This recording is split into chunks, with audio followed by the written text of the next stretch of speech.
A lot of enthusiastic modellers out there will be well aware that Airfix have, in the last couple of years, been releasing some of their older models under the Vintage Classics range.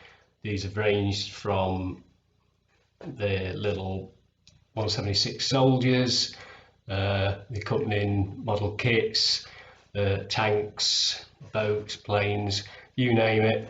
They've been coming out with them just regularly. Clockwork. Hello and welcome back to the Adrian Project. I'm Adrian with a face for radio, and on today's episode we'll be looking at one of those kits that they have just re-released in their Vintage Classics range, as we'll be taking a look at Airfix's 1 to 180 scale HMS Victory. So, cue the music.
Now, we all know that these tall ship kits, whatever they make, do come out as cracking little models. Even a very, very average modeller like myself can have a go at them.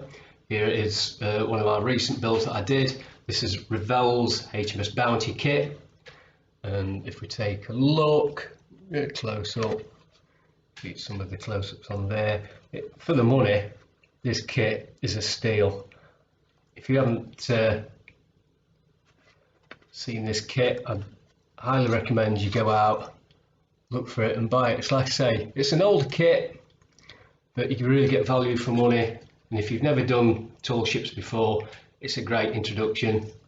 It's one of those kits where you can take it as far as you want to. I had a go making my own sails out of old handkerchiefs, which they're all right. They're not great, you know, he's got little bits of cotton fraying off and whatever, but it was my first attempt at doing all the rigging as well. That does your head in a little bit, but persevere, stick with it, and you get a nice decent model. By the way, if you want to see what this model really should look like, I'd advise you to go and have a look at Harry Houdini Models page.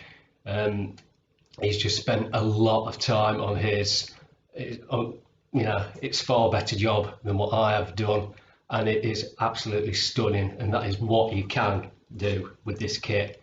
But there you go, you have a go, and be prepared to spend a lot of time on it, because the rigging on itself takes up more time than making the actual kit. But I say, you put the time in, you take time, you can get a cracking little model. And hopefully now I've done the basics with this kit. I know where the pitfalls are, I know the ins and outs of rigging, and probably, hopefully, fingers crossed, I can do a better job with the HMS Victory kit when I come round to building it. So without further ado, let's have a look inside the box at what you get.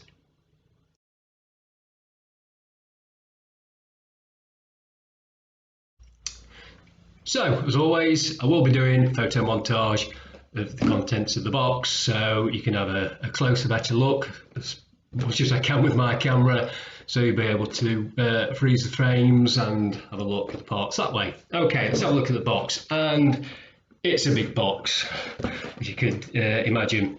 So on the front we've got this fantastic painting of the HMS Victory, giving it to the French Armada just there.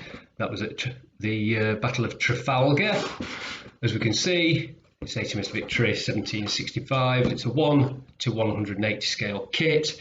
Don't be fooled by that. This is going to be a very, very big model. And the kit number for this one is A09252. Now, whether that kit number is changed on the Vintage Classics range, I'm not too sure, but I'm sure you can still get this one online using that number. As you can see as well, it's made in association with the Royal Navy at the National Museum. Right, on the sides, it's just reproducing what's on the box.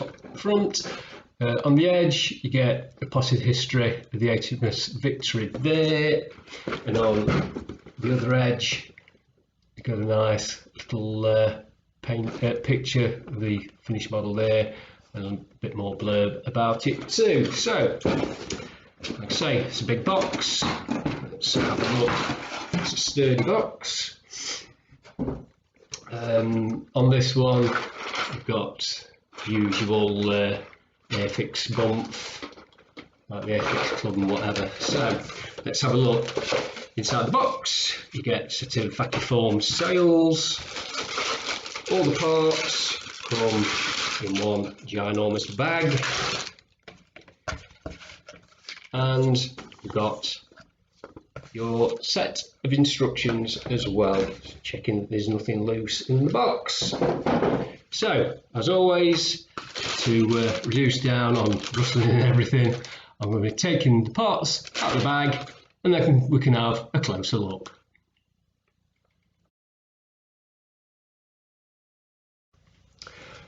Okay, as you'd expect from a 18th century ship, there's not going to be any decals in this, but what you do get is a set of stickers, and on this set you get the Union Jack. Now, it is called the Union Jack in the Navy, nowhere else. If you're on land, it's the Army or the Royal Air Force, or any other time on land, it's the Union flag. The British flag is only known as the Union Jack at sea. So, just a little bit of history for you there. And of course, got the Union Jack flag there, and then we've got the signal flags there. I think the famous signal that Nelson sent was England expects every man to do his duty, wasn't it? Something like that, along those lines. A bit rusty on the old 18th century history, so that's a nice set of stickers that you get there. Okay, so going on to the instruction manual.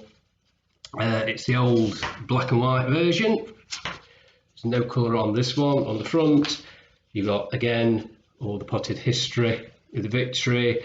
It's in English, French, German, Spanish, and I think that's Swedish. I'm not sure. Could be. Might be wrong. Don't shoot me if I am. Okay. On the second page, you've got hints and tips and what all the little icons mean. And part one, going straight into the build. So there we put in upper and lower decks on, some of the stairs, part of the lower deck there as well, and two hulls together and making up the little stand. It's also giving you paint call outs for part 22. I think that might be one of the bulkheads, not too sure. Okay, going over the page. Right, we're starting to fit the cannons. You have to make up the little cannons, and there's going to be 16 of them. So there's an afternoon spoken for. We paint them. Now, when I did the Revell, I painted them, then I made them. I think on this one, I will make them, then paint them, mainly due to the gun wouldn't sit on the carriage properly because the glue wouldn't adhere. So learned my lesson that way. So that's fitting your cannons there. Let's do the ship's wheel and then putting it into the mounting on the deck. bit further on to section 5, doing some more of the deck and putting the back pieces of the ship on. I'm not a sailor, so I don't know the terms. The front, oh, that's the bow, isn't it? Front. Fitting more bits and bobs on there. Part 7, you've got that first mast there. Part 8, you're doing the ship's lanterns. Part 9, we're making the lifeboat up. Part 10, we're going into fitting more of the lifeboats onto the deck. I'm not sure what these are called, it's what the rat lines are attached to. Then we're starting on the masts there. Part 11, part 12 and 13 are your two main masts. Part 14 is another mast. Part 15, your completed masts are put onto the deck, showing you which positions they go into. Then you've got your cannon door covers here. You can have the option of having them open or closed. I think I'm going to have them opened because it's all extra detail. Then onto part 16. On this part, it's telling you how to use the little jig that comes along for making your own rat lines. So that tells you how to go up and down, and that's the vertical parts, the horizontal parts there. That's telling you where to cut them once they've all been made. Now to me that looks a lot there. That's going to be a lot of wasted cotton, and I don't like wasting things like that, so I might have to see if there's another way of doing it, or if you can make 2 or 3 lots up at the same time on the jig so you're not wasting too much cotton. Okay, then when you've done that, this is telling you where to put your rat lines. Just here, it's giving you all the information, what set of rat lines that you need, and it's telling you where to start, because I think there's numbers and letters on the notches, which one to start, where to finish, how many times you have to go up and down and round and in ways and outwards. It's all go. It's apparently it looks more complicated than what it is. It's really easy. It's really ingenious, and it's something that you're not going to throw away. Okay, on to part 18. This is assuming you've done all your painting and everything. You'll be fitting on all your little flags which come with a kit, more like stickers. So I should imagine you'll remove a sticker and double them up, and there is the plan for your vacuform sails. Now I have seen people use vacuform sails, and how they painted them, they do actually look really good, so don't automatically think, oh, I'm not using them, they're going to look rubbish. If you go online, there are plenty of painting tutorials that show you on there how to get a realistic effect on vacuform sails. Then on part 19, it's showing you some of the rigging lines there. Now to me that looks very, very simplified. I would assume that on a ship the size of the Victory, it would have taken a lot more of these, but I suppose if you put too many on, you're going to obliterate a lot of the detail. So I'll bow to Airfix's knowledge on that one. And okay, page there, we've got the painting guide. Now as you can see, painting guide there, you've got that kind of mustard yellow on the side of the ship, and I was the same as everybody else and thought, yes, that's the colour that the Victory was, but apparently it wasn't. That yellow is wrong. If you go onto the National History Museum on YouTube, it shows you on there that they actually took spectrometers of the original paint, broke it down to its constitutive parts, shall we say, and it turns out it was more, I think, more of a salmony pink colour. It wasn't yellow.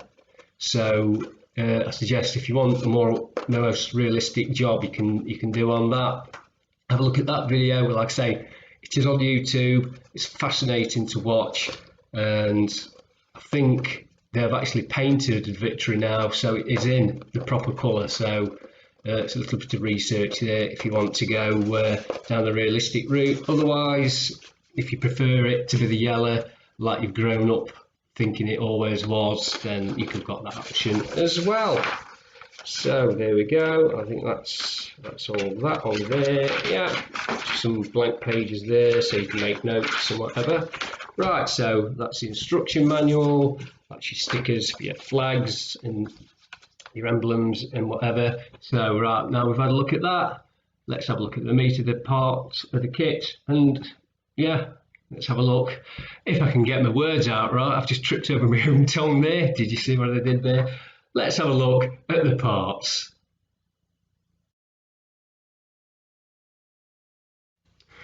Right, so before we start, for all you novices out there, when your kit comes in a bag, whether it be an Airfix kit, Revell, Tamiya, Academy, whatever, always check your bag, because inside there I have got a dozen parts that are broken away from the sprue. Now that's annoying in itself. I'd have expected one or two, but for having that many come loose in the bag in transit, it's a bit of an annoyance. I don't know if any of these are broken, so I'll have to check that when I come to the build. There's also some little slivers of plastic here. Is that flash or is that parts? I don't know, but as always, check your bag. Don't just take the big sprues out and then throw the bag. Always check it, because you're going to have some parts that's floating around like this one. And I say there's a dozen parts in there and they're all small, so I'm going to leave those in the bag. I'm not taking them out, else I will lose them. Okay, so let's have a look. First off, let's get these two bits out of the way first. They supply you with some nice twine. That is for your rigging lines and your rack lines, so you don't have to go out buying any or raiding your wife's sewing box. It already comes already. So that's that. Let's have a look at the vacuum form sails. Getting a bit of white out on these, sorry about that. There we go. They're not too bad. They are what they are, but I say you take your time cutting around them. I have seen people paint these up and do a great job on them. Paint them off-white colour, then you can sort of like put a wash, grade a wash down, makes them look worn and whatever, because they're not going to be pristine white. They're going to have all kinds of muck and greeblies all over them. Yeah, the surf and the sea would have bleached them with the sun as well, but they're still going to be a mucky off-white colour. So it's up to you if you want to use these. I'm going to have a go at using these. You can do, or if, like I say, you can make your own sails, then have a go at making your own sails. Right, okay, so let's have a look at the two hull halves. And as you'd expect from Airfix, there's some cracking detail on that. That will definitely take a wash. Rather lovely, I would have thought. It is raised detail there. It's engraved there for the wood panelling. Put the two halves roughly together because I've got a bit of sprue on the bottom, so they're not going to go together perfectly. And like I say, as you can see, it's going to be, you see my hands holding it, it's going to be a fair size kit. So just set the tape measure out. They are going to be, it's going to be about 15 and a half inches long. So I say it's a 1 to 180 scale kit. but it's going to be a bit of a beauty, this one. So like I say, a lot of detail there on the planking. You've got these steps, a lot of gun covers because it was a warship, and got the planking detail there for the hull as well. So that's all very nice. Not seeing a date on this. I know this was out when I was a lad, so it's at least a 1970s kit, and I've not got my Airfix book at hand to have a look, so sorry about that. Okay, so there's a couple more parts that are broken away from the sprue. I think that's part of one of the decks. That there is on the stern of the ship, so the cabin windows there. Some very, very fine detail on that. That'll take a wash. Just have to try and figure a way out of trying to make those parts there look like glass. What I'll probably do is some kind of dulled down silver and then dry brush over the top with a colour for the frames. Probably go that route. I think it's way too small to drill them out. You'd be there all day drilling these out as well. I think if you wanted them drilling out, you'd have to find somebody that does photo etch parts for that and just cut all that out and do photo etch. I don't know, probably too much work just for the average modeler like myself. Okay, right, so let's have a look at this part. This is one of the upper decks. Now there is some planking detail on there, I don't know if I can catch that,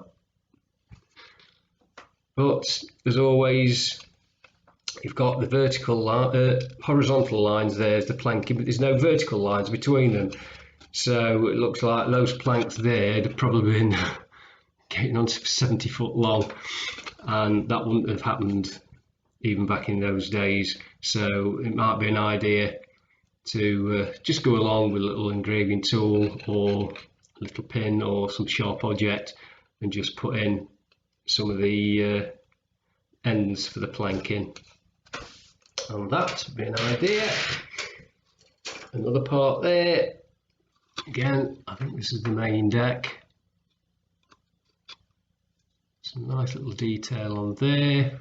So once again, you've got the planking running from all the way along to there. There's no cut-off points at all, so there's no way they would have done planking that long. So just for a bit of more extra realism, like I say, just put them in yourself, I should imagine. So that's there. Got a nice little stand there, and we have a date. Ooh, there we go.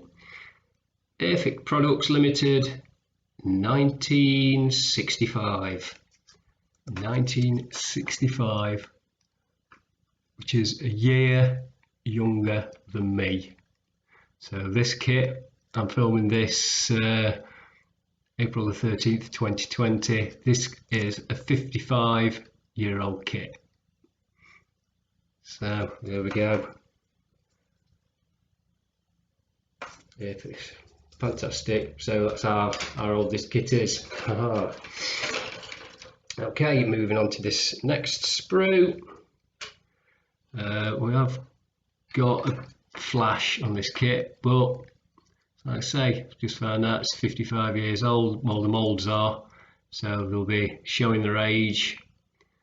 I've got some nice step ladders there. These there, what the rack lines hold on to. Now I know what Harry Houdini did on his. He actually drilled little holes out there to fit his line through. Now I think that might be a tall order on these, I don't know. I'll probably have a go on one or two to see if I can get holes on to attach the rat lines. A bit more realism, but looking at that, they are very, very flimsy, those parts. They are a bit thin. Okay, so that's something else. Bit of forward planning. Okay, here we have a bit more with windows on and bulkhead, I think they're doors and whatever. That's on the bow of the ship. More windows to do, and that's the front on the bow there. Okay, sorry about not being able to do all the technical nautical terms. I'm not a naval man, I'm a leg man. Thank you very much. There we go. Okay, so here's parts of the mast. I think they're like the crow's nest things on the tops of the mast. Got some oars there for the rowboats. You've got ship's wheel. Lots of little bits and bobs on here. I'm not even going to attempt to say what they are. Flash again is present on this kit. There we go. That's not no problem, is it? Flash, it's just a sharp blade, bit of sanding, done. And there's a lot of this flash will actually come away with your fingernail as well, so let's not worry about that. Detail, there's some detail on the tops of those, so I'll take a wash nicely. Okay, we'll go on to the next sprue. And there we go, there's more flash on that. And these are your cannons. These are cannons for down the side of the ship. You've got the option if you want the cannon doors open. There's the cannon doors there. There's a lot of those to paint and whatever. Then you've got the cannons that go on the top deck. The cannons itself and the carriages.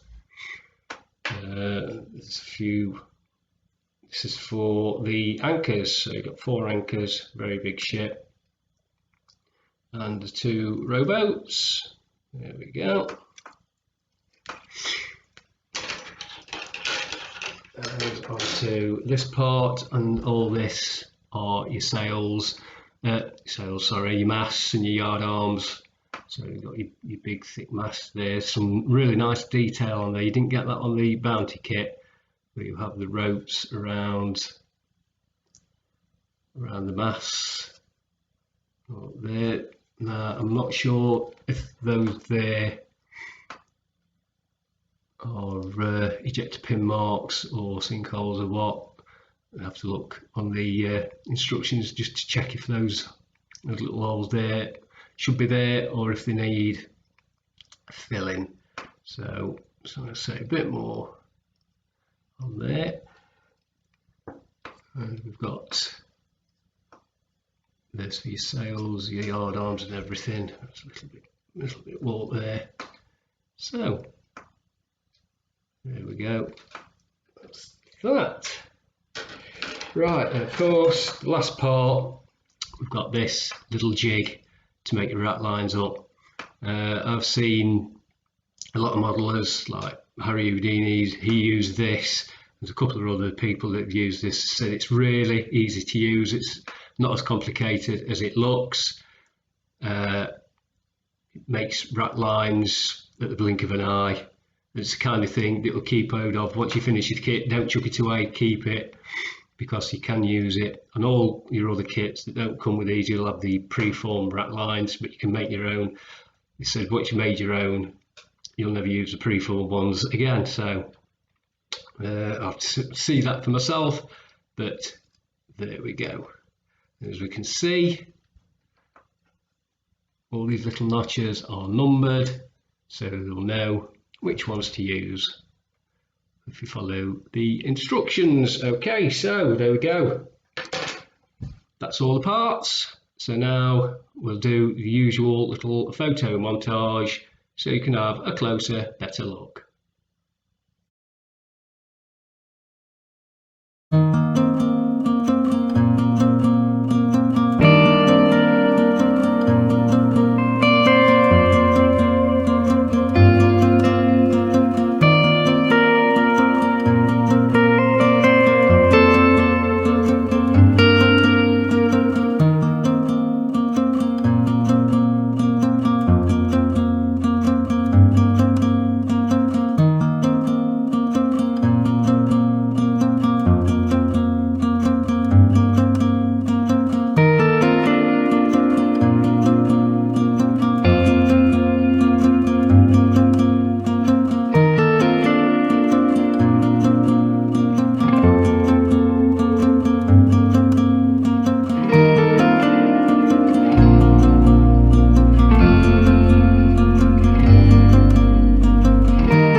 So there we have it, Airfix's 1 to 180 scale HMS Victory from 1765.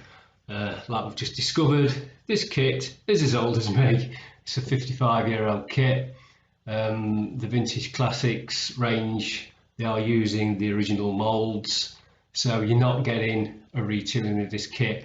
I myself, to be perfectly honest, I would have sooner had a new tooling of this kit. I think even my box, which I've had for a couple of years, this kit is showing its age a bit. There's parts on there that technology now, they'd made a hell of a lot better job of. But I say, you know, it's a vintage kit, so it's more nostalgia than the actual build itself. I know when I did my World War I diorama, I used the Vintage Classics re-release of the World War I German soldiers, and the flash on there was absolutely horrendous to get off. It come to the point where I thought, right, I'll just do my best, try and get the flash off best I could. Even with a sharp knife, I was really struggling. So please don't buy the vintage kits expecting Tamiya style 21st century model toolings, because they're not. They're more of a, like I say, a nostalgia trip than anything. But having said that, it is a very, very nice introduction, I think, for tall ship building. I'd say buy the Bounty one first, because the Revell Bounty one, if you look in my past videos, you can see my build on that. It is a lot cheaper than this kit, and it's a cracking little model, and it'll set you up knowing whether you want to do tall sailing ships ever again, or never touch them and avoid them like the plague. But what we've got here with Airfix, as you did with the Revell one, it's the basis to make a cracking little model. Well, say little, it's a fairly sizable kit, 15 inches long. Like I say, there's a lot of flash on the parts. I don't know if people do photo etch for this kit. It's always worth having a look if you want to go down that route.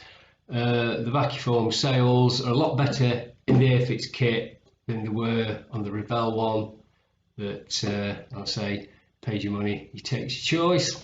But the rigging detail side of it, there's a lot more involved on the Bounty one than there was on this one. I think for the rigging lines look a little basic for me, so that could be a bit more research online if you want to take it that far. But even a mediocre modeler like myself can make a really good job of this. It's there, all the parts are there, it's the basis on how far you want to take it, and for a 55-year-old kit, I don't think complain too much. If they'd have released this as a new tooling today, you'd be warning everybody to save the money. But like I say, once you know that, pays your money, you take your choice. So with all that in mind, I'd like to give Airfix's HMS Victory in 1 to 180 scale 3.5 Evil Ednas.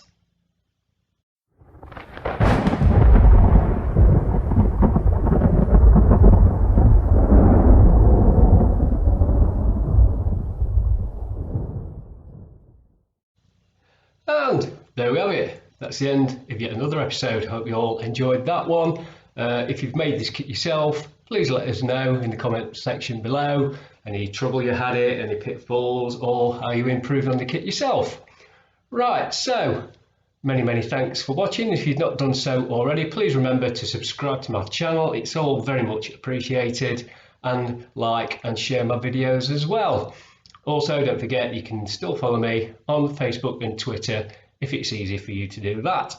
Okay, so with all that in mind, many thanks for watching. It's all very much appreciated, and here's to seeing you all again on the next episode of the Adrian Project.